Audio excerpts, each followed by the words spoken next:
Welcome back to the Screaming at God podcast. I'm Dennis, and I have the privilege sitting down once again with Todd on our second episode, going into the story that's more deeper than just about survival. Today's story is going to be about faith. It's going to be about resilience. It's going to be about a woman named Liz who stepped into, Todd, your life at a very, we would say, hard time when there was only darkness, when there was only hopelessness, and she brought light.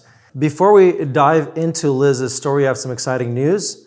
Todd, your story is being turned into a feature film, and we're going to share more details about that at the end of the podcast, so you're not going to want to miss that. But this podcast is going to be about Liz, and speaking of the movie, there would really be no movie if there was no Liz. Right, so let's start about Liz. Like, who was she? If you were to describe her to those who are listening, what would you want other people to know about her story? She was a magnetic hero of epic proportions. That's how I would describe her. I think the world saw her as a very ordinary person. She's a black woman who lived in Oakland, and I grew up in Oakland. My parents hired her some years before I was born. And when I was born, the second day that my parents brought me home, they put me in Liz's arms. She became my mom, sort of emotionally, she became my mom. She was poor. We were wealthy. There was a funny divide in Oakland. Oakland is... It borders the San Francisco Bay. It's directly across from San Francisco. And from the bay, there's a flat part of Oakland, and then there's these sharp incline up to the hills. And wealthier people, and at the time, more white people lived in the hills, and the poorer population and the black population in the 1960s were living in what they called the flats. So Liz lived in the flats. We lived in the hills. Liz would come up the hill 3 times a week and be our housekeeper and nanny, and she was so much more, obviously. So share a little bit. You write a lot about her in the book, Liz Here Now. Share more about her character. Like, how would you describe her to somebody who never knew her in your firsthand experience? She lit up a room. Again, if you saw her, and I have some pictures of her, and I look at her in the picture, and I go, she looks so ordinary. There was nothing ordinary about her. She absolutely lit up the room. She spoke with this sweet tones, and she was funny, and she was always joyful. She's the most joyful person I've ever met. So she was magnetic. Even to my parents, who were really not kind people, and certainly not easily moved by anybody of her stature, she sort of wrapped them around her fingers a lot of times. Yeah. And there was a reason for that, right? Yeah. She was a woman of faith. Yes, she was. She was a woman who walked with God, and his presence in her life was clearly visible. The joy, the happiness, right? The resilience. And so in the book you write of her going to the laundry room every day before she would start work on the Tuesdays, Wednesdays, and Thursdays. And she would take the cross that her, I believe, grandmother had given to her, who was a slave, and she would pray to God, and she would just ask him for strength. How would you describe those everyday moments with Liz and how her faith showed up in the times that she was with you? That's a great question. It was very apparent that she had faith. And I was growing up in a home that was essentially atheist. My parents were atheists at the time. So we knew there was something different about her. I guess you would say, she introduced us to God, because God was not spoken about in our house. She would talk about God all the time. We'd go out and, somehow slip and fall, but not very hurt. God was looking after you. She was always talking about God, Lord have mercy, Lord this, Lord that. So, and it was part of it was, the way she talked. She grew up in the South, and they kind of talked that way, but it was real. It was authentic and real for her. Yeah. And so interesting, right? You would think Liz, of a lower socioeconomic status, would not have the joy, would not really have a lot of life compared to your parents who were wealthy. Yet it was the opposites. It was like a switching, right? Dennis, it's this enormous contrast that I learned very, very early, because we lived in a really, really nice place, much bigger house, nice cars. Everything was the American dream. And we would drive to her house. And I remember driving into her neighborhood, and there were homes with, 2 bedrooms. They were just little bungalows, and they were fine, But I remember thinking, how can people live here? And yet she was so filled with joy. Yeah. And we loved going to her house. Had a small backyard that we play in. It had this little matchbox house, but and we'd always dreaded going back up the hill to our place. It was such a strange contrast. Yeah.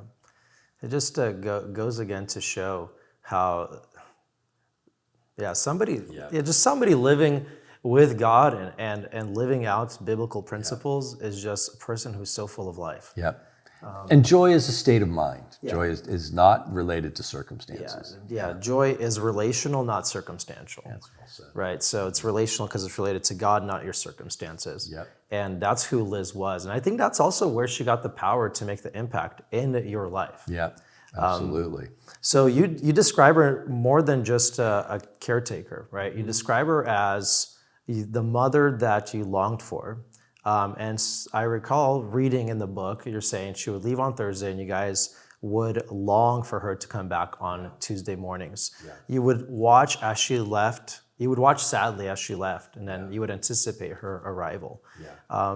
What gave her that strength, not only for her family, but for you guys as well, to just be that mother for you? Yeah, it had to be God. I will tell you, as a child, I didn't quite understand it. I don't know that I put the 2 and 2 together. I knew that she had strength and joy, and I knew that we desperately needed her. Here's how I experienced her faith. She worked Tuesday, Wednesday, and Thursday. And, we desperately needed her. Life was wonderful when she was there. From the moment she walked in that back door, everything calmed down. Everything became joyful and nice. And when she left, as you mentioned, we were pretty terrified. And we would be at the back door crying, begging her to take us with her. And just to set up a dynamic, my mother's very unstable. So you never knew what was going to set her off. And the notion that her children wanted to go live with the maid was palpably, it was palpable how irritating that was to her. Yeah. We were children. We didn't feel like we even had a choice. We would cry, sobbing with Liz at the back door when she's leaving. And she's trying to comfort us. And she's trying to give us strength, frankly, to make it through either that one night or 4 nights until she comes again. And so she's loving us and talking to us, and she kept trying to diverse. She'd say, your mom was making dinner, and my mother would be 15 feet away finishing up dinner. Yeah. So she's hearing all this. And we're not begging her to stay like you might with a favorite babysitter. We are begging her to take us with her. Yeah. And so as we carry on, my mother becomes more unstable. And Liz is aware of all of this. So she's trying to pour into us, and she's also realizing she's putting us in danger as she stays. And it's this stark moment. My sister and I used to process it much later in life, that at one point in time, Liz would just stand up and say, I gotta go. And she'd go out the door. And I think she was starting to cry. And because I think she just looked at the impossible dilemma that she had. Yeah. She absolutely would have gathered us up and run out the back door if she could. Yeah. So that didn't happen once. That happened every time she left when we were little. And she would call you guys her babies too. Yes. Yeah. Lord, what is she doing to my babies? Right? That's right. She saw you guys as her own. She did. Completely different person, right? From a different background. race and economic status, but it's that love, that unconditional love. Yeah. She loved you that way. She did. She poured into us. And children, we don't see color. We don't see race. We didn't understand any of that. We understood love. Yeah. We understood who loved us. There was a time, though, right, that you even went to her home. Yes. When your parents went down to Mexico for your mom to get some treatment. Right. She took you guys to her home, and it seems like it was an exciting time there. We loved it. She would take us there occasionally through the year, but when my parents went on vacation, she would take us there and we'd stay there. We absolutely loved it. And we're children. It was an imaginary world. It was our imaginary dream that we were now living with Liz. She was our mom. We were living with her. And again, the backyard was this big, and we lived on an acre and a half. It goes to show like that what you need in life is not the riches, the money, the things in life, right? It's you need that love and acceptance. Right. And that's what Liz brought to you. So how did she make you feel, right? If we're talking about, okay, she was your mother, how did she make you feel and what gaps did she fill emotionally for you guys? That's a great question. So the hardest time for us was between Thursday evening when she left and Tuesday morning when she came back. Those 4 nights, 4 days and nights. And me in particular, I lived in high anxiety, terror almost. How old were you once again? My memories go way, way, way back. But what I'm really focusing on right now is probably 3-4 years old. Much too young to be encountering any kind of this stuff. So I'm just, I'm holding it in, through all those days. And even if it was a weekend that my mother didn't fly off the handle at somebody, you just lived in constant fear. So by Tuesday morning, I was a nervous wreck. And I think Liz knew that, particularly with me. She had something she did with me, or at least I'm the one that moved into it the most. And I was the youngest. So she would come in Tuesday morning, she'd give us breakfast, and then she had this yellow stool, this like sturdy stool in her laundry room area. And she would, the dining room was next to that, and we would come in there and she would just pull this stool out, and then she'd, pat on her lap, and I would jump up on her lap.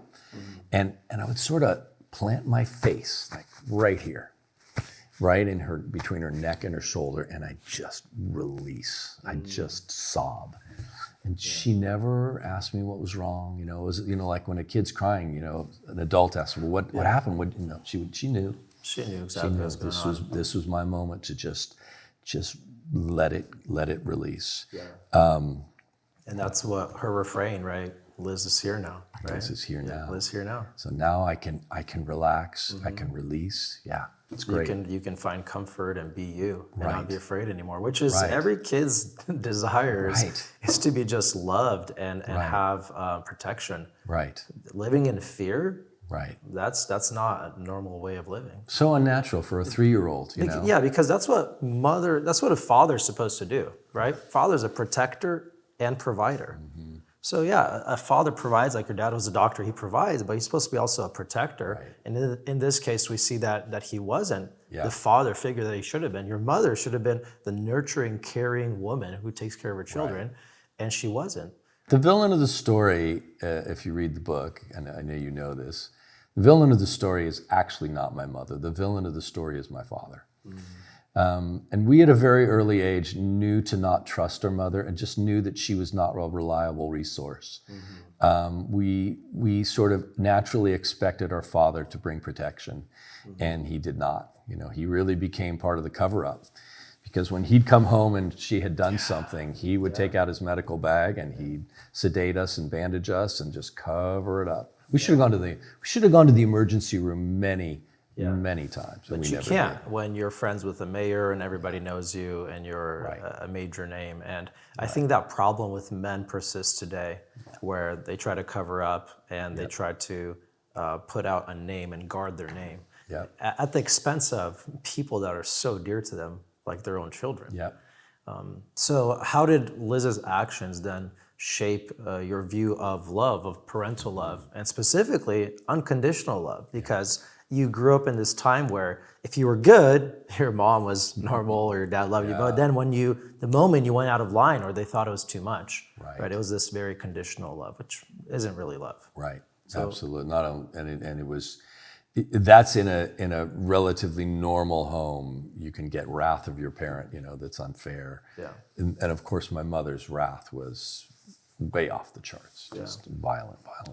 But yeah, so moments that she deeply showed us unconditional love. I would probably go back to those moments when I'm 3 or 4 years old, and she pulls out that stool and just lets me come up and just cry on her shoulder. She couldn't fix the problem. I mean, she was unable to actually halt what was happening. And I know we'll talk about that more, about the racism of the time and the police in Oakland and that sort of thing. But she couldn't fix the problem. She couldn't go back and make it go away. She could only take me in the present moment and love me in the present moment. And as she loved my present moment, she was actually healing my past. And that's the journey, really, of healing from trauma, is nobody can go back and fix what happened. Nobody can correct it. You can't go back in time. You can't make it not happen. You simply have to take what it has done to you now and address that and be loved in that. And that heals the trauma, that heals the pain. And that's what she was doing at 3, 4 years old. And she's just pouring this into me. And I'm a little kid. I don't know what this is, but it's just this deep peace and love that I'm experiencing. And she was showing me God. Yeah. She was showing me what God does. Yeah, I was going to say it's God's love, Yeah. right? That it's not based off achievements or your accomplishments. Nothing. But it's based of it's omnidirectional. Yes. I just love you for who you are. That's it. And what I needed in the moment was to just sit there with her and do that. Mm-hmm. And, it became very poignant to me, actually, years later when I came to Christ and I gave my life to Christ. Nobody led me to Christ. I grew up atheist, and that was starting to cave by the time I was 20. The logic of it was caving. And I had gone to Catholic school because my parents didn't like the schools I would have gone to. So I was around the kind of Christian idea. But I just sort of on my own, when I was about 20, I thought, okay, I know there's a God now. I know he's personal. The Christian thing that I learned in Catholicism, I never really disputed it. Maybe that's who he is. But if he's God and he's personal, he created me, so that must make some commentary on how I ought to live my life. And at 20, I had this huge question: how do I live my life? Do I live it just the way I want to live it, or do I live it his way? Yeah. And I don't really even know how I knew to do this, but I went out for a walk on the golf course that was near our house, and I used to know it. I'd walk out there at night all the time. I used to love to hike in a full moon, and I just sort of called out to him and I said, okay, I'm gonna live my life your way. And I went home after that, and I picked up a Bible that a Jehovah's Witness had given me. And 12 years of Catholic school, I hated the Bible. It was so boring. It meant nothing to me. Yeah. So I opened the Bible, even that Bible, and it was like, oh my gosh, everything was alive.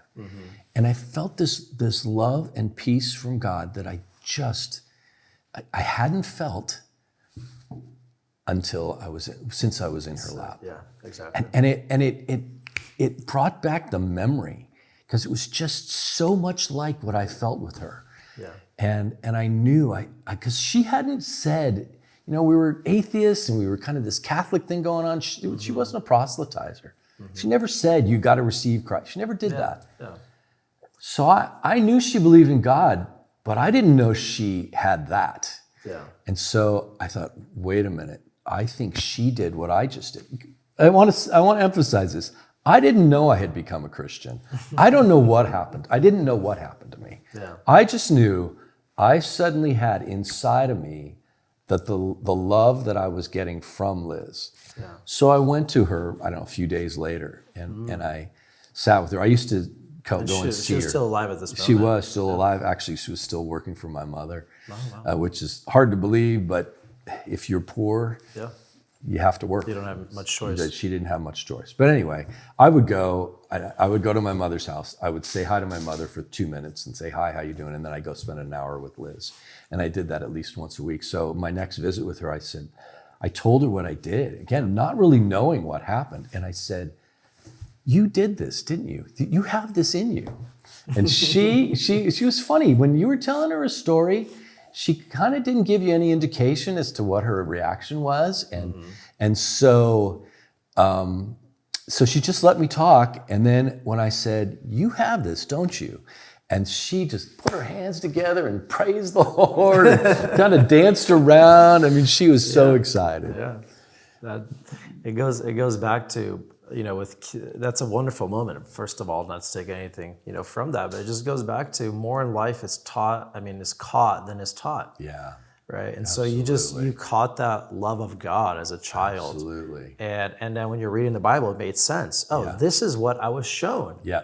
And so I think there's that connection. Yeah. And it's not, when I say she showed me the love of God when she hugged me and she held me in her lap. It's not a metaphor. It's not some light metaphor. Yes. Yeah. It truly is what happened. And I think of that myself in terms of just walking through life and the impact that we're making to people. We really have no idea the impact. Yeah. We have no idea. And that's a very stark contrast to who your mother was. Yeah. Right? Yeah. She would just put cereal on a table in the morning, disappear. You didn't even know she was in the home. She'd go back to her room, close the door. Right. And you guys were there to a certain degree fend for yourself. Yeah. She was not really a mother figure to you. And I think you're right that they didn't want to have kids. No. Correct? So stark contrast, Liz and your mother. Right. So what are some other moments where you did feel that love from Liz? My mother and father were married 9 years before they had kids. My oldest brother was born a few years before me, and my father was so angry with her. I think they had sex on the rhythm method, and she didn't count right, or I know. They had such a terrible relationship anyway. But they were married a long time because they didn't want to have kids. And they shouldn't have had kids, obviously. So then they had a bunch of kids, I was being the youngest. But my mother, she just was never wanting to be that person. She was a socialite kind of person. She wanted to be at parties and look beautiful and shop and have a doctor as a husband and be a doctor's wife. And she wanted that world. For me, I was born on a Wednesday. And in that day, a woman stayed in a hospital overnight, and then they took the baby home the next day. So I would have come home on a Thursday, and that would have been a Liz day. And there's a Super 8 movie that'll be on our film. It'll be at the end of the film where I'm being brought home, and everybody's kind of staged outside where the light is good. It's these old black and white films, and it's the family looks great, and my mother is holding me and all this sort of thing. And I'm quite confident that when the camera stopped, I was handed to Liz, who loved babies, and she definitely attached to me. And I don't have memories of that day or something that early on, of course, but I so attached to Liz. I think the first time I felt loved was not when the doctor put me into my mother's arms. I mean, I think she was that distant humanly. I did not bond with her. I bonded with Liz. And the reason I know this is because I'm 65 years old, and there isn't a week that goes by in my life where I don't look down at my hands and it's like, I'm white. Because when I was loved and I identified as human, I was looking up at a brown face. And there is no answer to that other than I just completely bonded with Liz. And that in and of itself, in a way, it was a good survival for me because I did not lean on my mother, probably in an emotional way, like maybe my siblings maybe bonded with my mother. I don't know. But I bonded with Liz very, very early. And she really was my mother.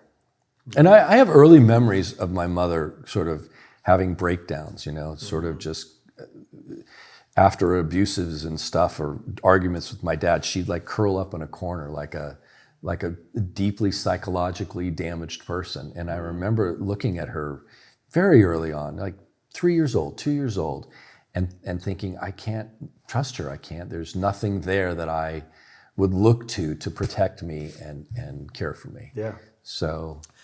And that part of your story is already extremely fascinating, right? But I think even more so, the fact of the times that you were living in. Yeah. 1960s, Yeah. civil rights movement, Yeah. right?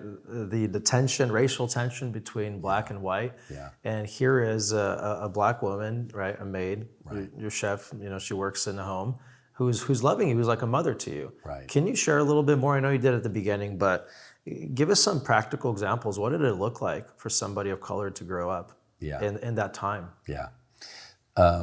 Liz grew up in the South. She grew up in Arkansas. And she has her own story that I've done some research on, and maybe I'll write on it someday. But, she grew up in the South through a time period where there was one time period when she was probably in her teens where the Ku Klux Klan grew to 4 million members in the South. Oh, wow. And there was a lynching, on average in the South, there was a lynching of a black man, on average, every 4 days. And when she was 15, I think it was, they lived outside of Little Rock in the country, and there was flooding in the area. And so they had to all move into Little Rock. And I traced this on, the census data. And so she was living in Little Rock when this flood happened. And she lived in a neighborhood, the black neighborhood. It was very segregated, of course. She lived 3 blocks from Broadway, Main Street. And there was a man by the name, I believe his name was John Carter, and I don't remember what his infraction was, but they lynched him in Little Rock. And then they took his body and they drug it through town. They drug it down Broadway, 3 blocks from where Liz was living. And this had some commonality in the South. This was in her psyche. And then when she was about 35, I think it was, she moved out to California, moved to Oakland. And she worked for my parents then some years later. But I say that because I want you to understand who Liz was and what she had already lived through in terms of being afraid of bucking the system with white people. Yeah. A black man was his body was drugged down the street to make a point in the black neighborhood. And she was 3 blocks away. Yeah. And that goes to show how much of strong faith she had. Yeah. Right? I mean, if you're coming from that kind of background, and you've seen all of that, that builds resilience in you. That builds a strong faith in God. Yeah. And so to a certain degree, it set her up for working right with you and your family. It strengthened. That's a great thing to say. Yeah, exactly. It prepared her. Yeah. If you think of God's timing, it prepared her. Yeah, absolutely. It also, it shows how strong she had to be. Yeah. And she had to overcome her own fears. So she moved into loving us and caring for us and standing up to our parents. Yeah.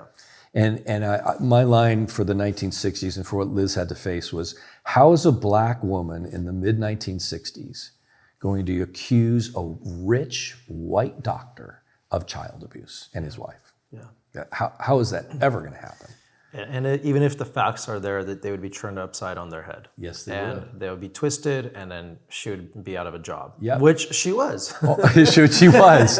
Or just to underscore something, it could have been worse than that, actually. Because if the police actually found out, my parents aren't going to jail. Yeah. Liz is going to jail. Liz will be accused. Or she might just disappear somewhere. Yeah, that's right. It was a terrible idea. It was a terrible idea for Liz to stay at our house working there. Because she had no voice, no power, no ability to voice an alarm about what's going on. And if it was ever exposed, she would go to jail. Yeah. So I had to wrestle with this when I was in therapy, because Liz was this incredibly powerful person. And Liz was a very strong Black woman. She was a very powerful personality. So as a child, I just knew her that way. And I had to process this when my memories were coming back. I was kind of like, Liz, why didn't you save us? Why didn't you pull us out of that? Yeah. And I had to come to an understanding of what she had to deal with and how dangerous it was for her to even stay there. You're dealing with a crazy woman. She's doing this to her children. What is it for her to just push the maid down the stairs and say it was an accident? Yeah, exactly. So, and that strength that she had, right? It wasn't like she was being silent about it. There was this inner turmoil in her heart. Like, Lord, how am I going to help these children? I'm here every single week, but I feel like my hands are tied. Yeah. I can't do anything about it. And she came up with this plan where she was going to talk to your father for a period of time, and she held it in. And one occasion it didn't happen, on the second it didn't, and then there's the one time, right, that he's downstairs, she brings him to dinner, and she closes the door, and she lingers there longer, trying to have this conversation with him. Right. And he breaks at her to a certain degree. But she was fearless, right? And so such a great example right, of someone who stands up for what is right, even at whatever cost it could be to your life or to your job. Exactly. And he had contrasts. I mean, my father was tortured by what was going on. He knew what was going on. He was horrified by it. When he would come home to scenes, he would be yelling at my mother, saying, "My God, what did you do?" You know, he was horrified by it. He was too weak to actually do anything about it. And I think Liz saw that he wasn't mentally ill like my mother was. She went to him because she believed he could be strong enough to do something about it. Yeah, and I think it's just also very sad. The power of people's opinions. Absolutely. You know, when people are big and God is small. Yeah. When people are big and justice is small, and it's just you think about it. This was all just hinged on that idea. Your face, saving face. What are people going to think about you? Yes. It's the craziest thing in the world. Dennis, that is so well said. Yeah. Why do you elevate this thing that is so much less important over the survival of your own children? That's so well said. And it's where God makes us strong. God makes what we ought to do in life very, very clear and gives us the strength. And this is where Liz comes in, and what she does is that she doesn't, right? She has, nothing to elevate of her own, but she sees everyone with the same eyes that God sees everyone. Even children who are not her own. And she loves them that way. And she had a stronger faith, I think, more faith than people around her. I'll tell you this story when we were at her house one time. Clayman, her husband, was a funny guy. We liked him. He was tender-hearted, and he was funny. He was just kind of sassy funny. Because, again, Liz was a strong Black woman. She was a strong woman, so she'd tell him do something, and he'd kind of, give it back to her. You know, it was a fun thing to watch. You know. But he was not really a fan.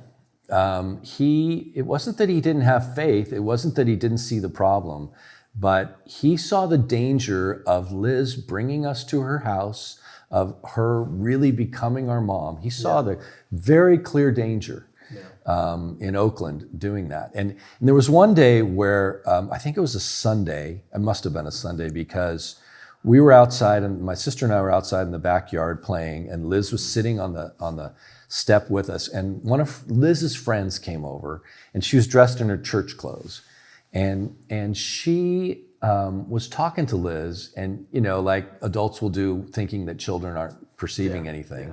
And she was saying, "What are you doing with these white kids? What are these white kids doing here in this neighborhood? What are you doing with them? Why are you so involved?" I mean, she was just giving Liz the riot act.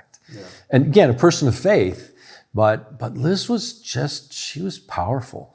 She knew what God wanted her to do, and she stuck it out. Exactly. And she didn't let fear paralyze her. Right. Fear, a great acronym for fear, is false evidence appearing real. Right. I think we've all heard that.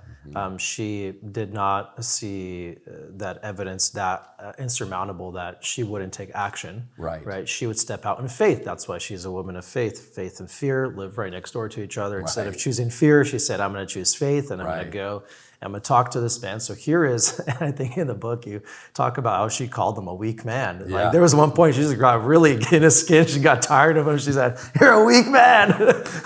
Like, how are you allowing this, right? I believe, and I can't remember how I put it in I think I said this in the book. She used to call him a fool doctor. Yeah. Fool. And I don't remember, I don't know if she ever did that in my presence. I just knew that she could say fool. She could call people a fool. Yeah. And anyway, So, yes, I know that's the way she looked at it. yeah, and for people who are stuck in pain or they're stuck in fear, what can they take away from Liz's example? I would say this, and I would add to it wasn't just that Liz had faith in God and knew what the right thing to do was. Liz had love and her faith that made her strong enough to carry out her love. It was really love that compelled her because she should have quit. When she found out what was going on, she should have quit. She had other opportunities. The movie in particular brings out potential opportunities that she could have done other things and bettered her life and not stayed there. But it was very foolish for her to stay. She just simply loved us and she couldn't go. And isn't that the Christian story? Exactly. I mean, we have a God who does not need to save us. And it is love that compels him to do the thing that is bad for him and good for us. And that was Liz. This was bad for Liz to stay. And it was desperately good for us. Yeah. Tell us a little bit about the song that you wrote to her or about her called You Will Go On. You Will Go On. The song is what I learned from her. You will go on. It's about being in those low moments in life when you just think, I just can't go on. I can't. We've all been there. Yeah. We've all been there. When I don't know how I'm going to get through. I don't know how I'm going to make it. And the last line is, you'll see it through. You'll find a way. You will go on. And it's a tribute to her. It's what I learned from her. It's all about her. Yeah.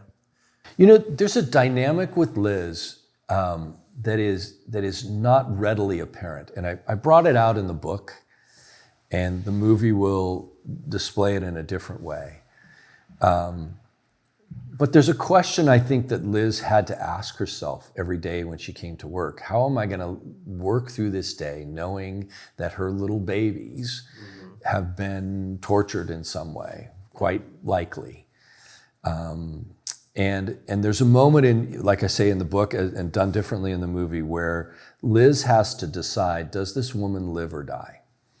And in both of those renditions of the story, she is given the opportunity to make a choice.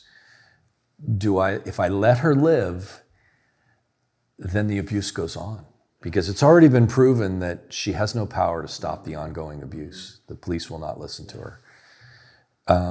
But if I let her die when I have the power to save her, what does that say about me? Who am I? And I don't know how she did it.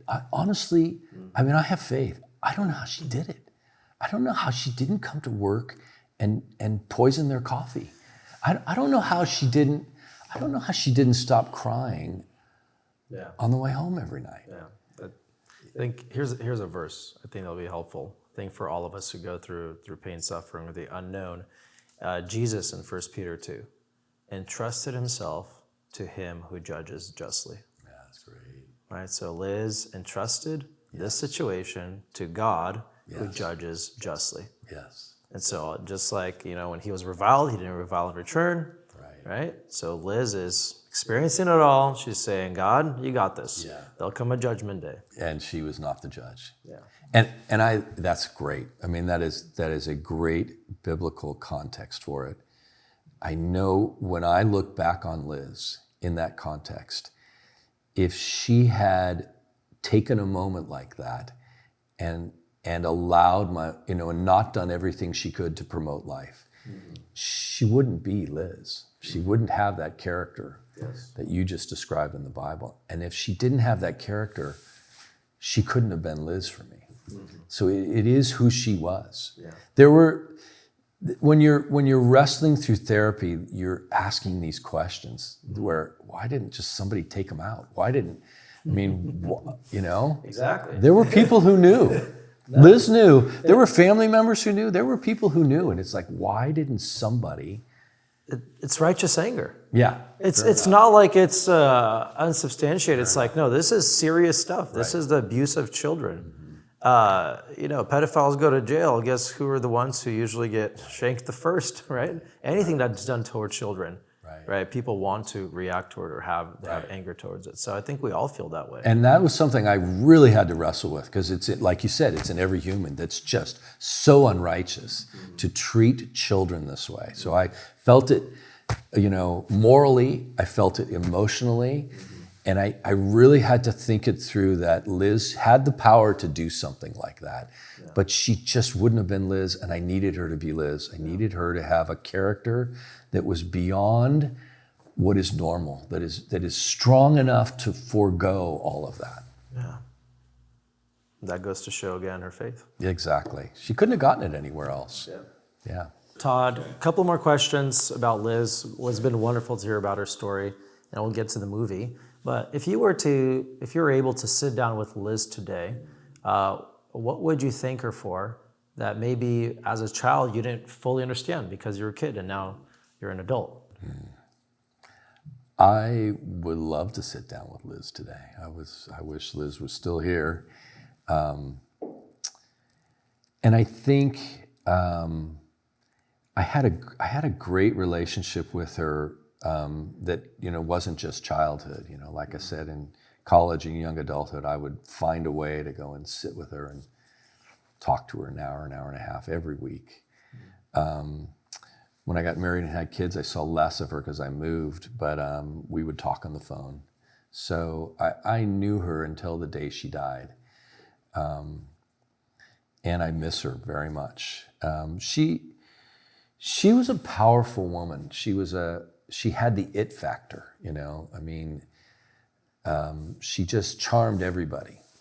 And I think that she was a bit tortured by the fact that she couldn't arrest what they were doing. And she knew why. I know why. Everybody knows why. She was black.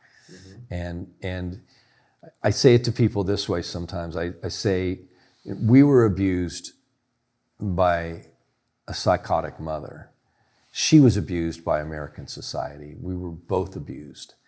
And so what do two abused people, what can they do for each other? They're powerless. And I think that tormented her. I think that's what I saw when we were crying for her to take us home. I think that's what was in her eyes. And it was wounding to us when she would just up and leave. It just felt so abrupt, but I had to process it later. I knew why. I think she was really tormented by all of that. So I don't think that she died thinking that she had done well on that. I think there was probably a wondering, could I have done more? Could I have stopped this earlier? Could I have limited their pain? So what I would say to her is, number one, I understand. I completely understand. And what she did was she stayed.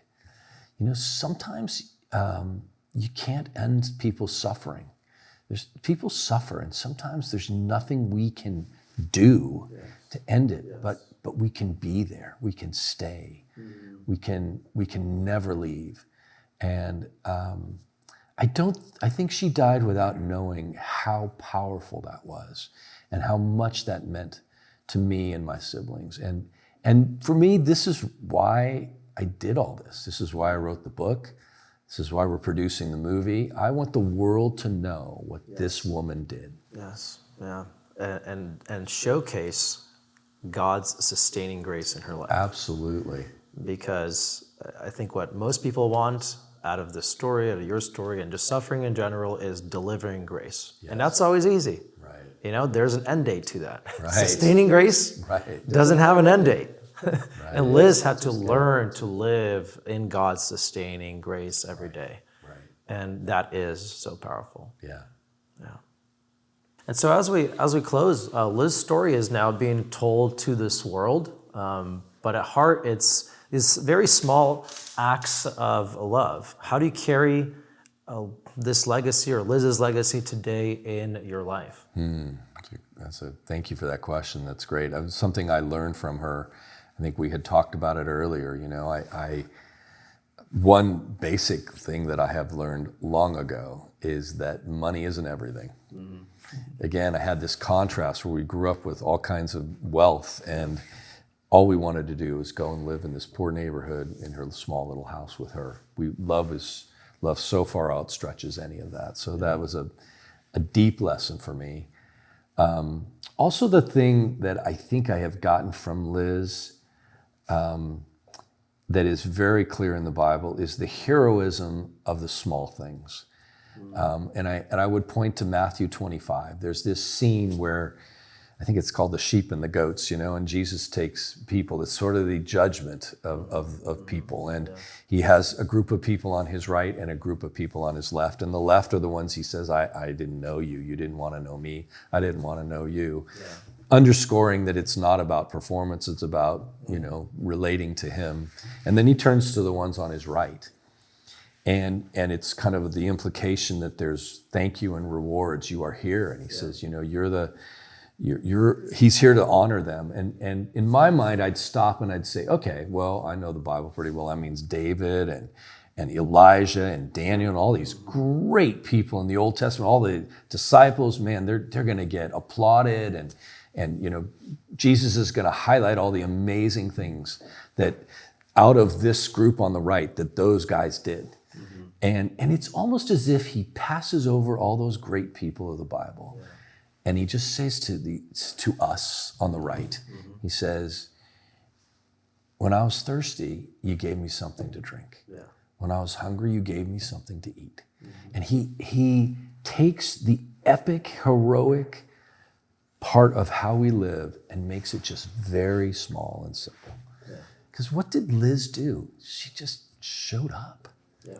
She just, and I could not have survived without Liz. I absolutely, if I had lived through that time in my childhood, and that was questionable the way my mother was going, if I had lived, I can't imagine that I would have lived the rest of my life without being institutionalized or something. There was the abuse was so severe, and she was there arresting it all the time. Yeah. She was. And I don't think she ever realized she was having that impact. Yeah, being extraordinary in the ordinary. Exactly. That's really what she was. And just also being faithful in the little things. Everybody wants to do so many great things in their life. It's like, come on, just do the basic. Let's just start with the small things. Yes. Fix your sphere of influence. Right. Then maybe go beyond that. Right. No, we're not trying to conquer the world here, right? Right. Everybody in their 20s with their idealism. Right. And so can we reframe idealism to be the cups of water? Yeah. And because actually, while you're looking for that dream thing to do, there's somebody in front of you that actually needs a cup of water. Yeah, exactly. You want to go build the wells? Yeah, exactly. Find the person with the cup, right? Exactly. Right. Oh, man, for sure. Awesome. Well, Todd, has been a great time of us just hearing about Liz. And like we've said, you're making a movie about it. Yeah. It's in the works. Liz's life is not just something about the past. You want to bring her story to millions of people. Right, to hear of this woman that we just spoke of, who was heroic, who was extremely faithful, who emulated God's love toward you. Why is it so important that her story be told on this scale? Why not maybe just share it with your children or your church, but share it with the world? Yeah. Why is that on your heart? I think I was just so impacted by this woman. It's a personal note that I'm making to Liz. I want the world to know how wonderful she was. I think it's actually a travesty that she lived out her life in the unknown because she was amazing. So yes, I would like to make her well known. I also have a passion about this message of we all think we're ordinary, and actually God says we're extraordinary. because he wants to work his extraordinary power through us and have us reach the world in these little small ways to us, but big ways to God. Yeah. And that's the story of her life. It is. It very much is. And for those who are going to be watching the movie, for the viewers, what do you hope for them to take away when they see Liz Here Now, right, on the screen? I would hope, there's two things I would hope. I would hope that they would look at their own lives and see there are epic things I can do in my own life, even though they feel ordinary. There is no ordinary. Because whoever needs that cup of water or that piece of food, they actually need that. And so for them, it is epically important, as for us. We needed her. So I would hope that people realize there is no such thing as ordinary. We are extraordinary, and our God calls us into the extraordinary in the ordinary. Yeah, and stepping into your purpose. Yeah. Right? And just showcasing Liz and saying, here's just a very normal person, ordinary, doing extraordinary things by the power of God. Absolutely. And you can do likewise. Absolutely. And stop trying to go for the home runs, right? Right. And a home run for us is probably ignoring all of the ordinary, important, epic things in front of you. Yeah. No, for sure. And stir hope in people. Yeah, exactly. Stir hope in people. And to that point, stirring hope in people, the second thing I really want people to walk away with is the theme for that song, You Will Go On. You have it in you, and God with you, you will go on. Yeah. So any interesting stories from behind the scenes of you guys as you've been filming that stood out to you and bringing this film to life? Yeah, we connected with several people who have been in Hollywood for a long time. So Grant Nieporte is the one who wrote the original screenplay, and he's done some amazing things. He did 7 Pounds, which was a movie with Will Smith years ago, and he's done a bunch of things since then. And he originally said no to turning the book into a screenplay because he's got some street cred. He had I think he said 4 New York best time sellers on his desk when we called him. And he said, they all want screenplays. And then your book, hasn't sold that much. He goes, I'm not going to do your screenplay because I'm going to do one of these. And it was like, but he was a great guy. He was a friend of a friend. And he was going to kind of help us navigate a little bit because we wanted to make this movie. And then he called back about 3 weeks later and his wife had read the book. And he goes, okay, I'm going to get rid of some of these and then I'm going to do your screenplay. So we were delighted when Grant, That's awesome. And he's a great guy. He's become a good friend. And then from him, he found Sterling Macer, who is the director. And he is, he's amazing. He's been an actor for a number of years. He's directed, he's done few other projects. So with Grant and Sterling, we launched into developing the movie. And the first thing you do is you take the screenplay and you sort of, find actresses. The first person we had to do was we had to find Liz. So we sent it around to African American actresses who we thought might be good actresses to play Liz.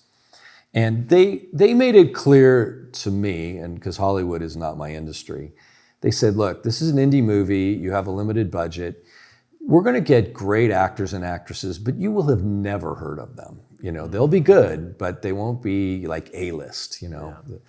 And so it was fine. I wanted a good movie, done well, about Liz. So as the screenplay is sort of circulated in Hollywood, we actually got a call from an agent who had A-list actresses, and she had 2 Black women actresses who were Academy Award nominees. One had actually won an Oscar, and the other was a nominee. Oh, wow. And we selected Anjanou Ellis Taylor, and worked out a deal with her. She's done 70 movies. Oh, wow. She was nominated for Best Supporting Actress in King Richard, the Will Smith movie. She played the mom or the wife of Will Smith. And I met her on set. She was very busy. I wanted to meet her and chat with her. And the brief meeting I had with her, she's absolutely lovely. She's really, and everybody on set loved her. They thought she was amazing. I saw her act. And when I met her, all I could say was thank you, because she's a wonderful Liz. She delivers a wonderful Liz. That's awesome. So I'm very excited about that. And then we hired Rochelle Lefevre, and she came from the Twilight series. Okay. And I didn't know much about her, but I saw her act. She plays my mother, and she's incredible. I mean, and that is not an easy role, because you have to play lovely and sweet, and then you have to play diabolical. That is, and she's also a very lovely person. So we're very, very excited to have those two, and then the rest of the crew and the cast were just amazing. It was fun to watch. Yeah, it seems like this is more than just a story. It's becoming a movement. Yeah. People are hearing the story and they're saying, I want to be a part of this. The movie is coming out, but to everyone who's listening, we want to tell you the book is already out. You can get it on Kindle. It's also on Kindle Unlimited, wherever you would like. If you enter your email on lizherenow.com, you can get 10% off when you order the book. It's also available on amazon.com. So please share this episode. Todd, it was awesome having you here. Leave us your thoughts, and let's continue Liz's legacy together.